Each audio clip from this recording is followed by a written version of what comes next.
The Inheritance. In a quiet neighborhood on the edge of Atlanta, 12-year-old Malik sat on the porch next to his grandfather, Elijah. The sun was setting, casting a warm orange hue over the streets, where kids played and neighbors greeted each other with familiarity and tired smiles. Malik had just learned about wealth inequality in school. He turned to his grandfather, curious.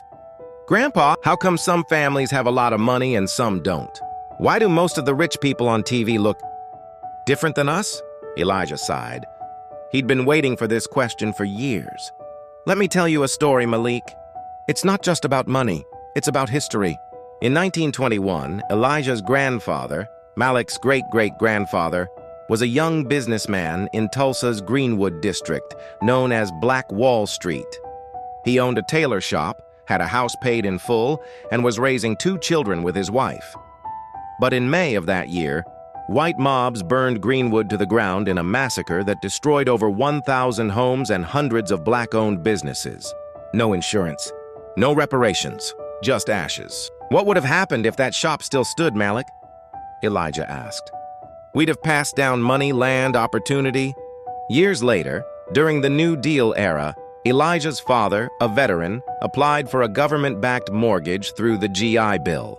But redlining policies, maps drawn in banks, offices that marked black neighborhoods as too risky, meant he was denied over and over. His white war buddies got homes in the suburbs. Those homes grew in value. They built wealth. Elijah's father rented apartments his whole life.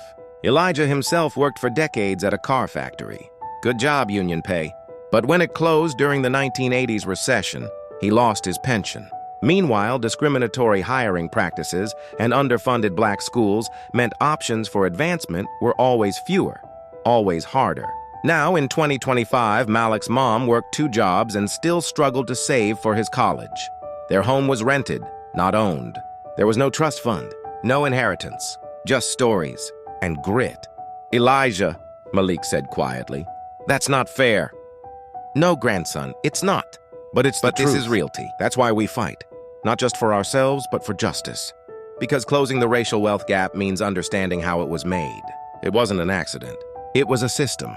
Malik looked up at the stars beginning to prick the sky. "I'm gonna change that." Elijah smiled, his eyes misty. "I know you will.